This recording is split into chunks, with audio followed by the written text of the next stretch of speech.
आजच्या व्हिडिओमध्ये बघा प्रश्न काय आहे, एका वर्तुळाचा परिघ 44 सेमी असल्यास त्या वर्तुळाचे क्षेत्रफळ किती।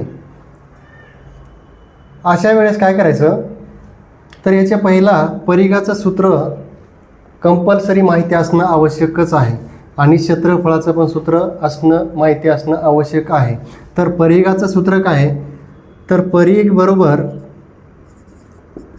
2πr 2πr आणि क्षेत्रफळाचं सूत्र काय आहे, πr वर्ग। आता ही दोन सूत्र जर माहीत असेल तर गणित सोडवायला काहीच वेळ लागत नाही।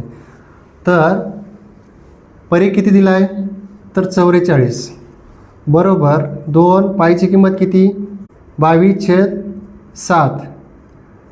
त्रिज्या आपल्याला माहिती का, तर नाही। तर काय करायचं, यांचा उलटून गुणाकार 44 आता इकडनं छेदात असेल तर बरोबरच्या डावीकडं आलं तर गुणाकारामध्ये जाते। तर छेदस्थानी वरच्या अंशाची संख्या छेदस्थानी 2 गुणिले 22, आता इथं 22 दोन्ही 44, मग हे 44 कटले तर राहिले किती, आर बरोबर 7। आर काय आहे, त्रिज्या आली।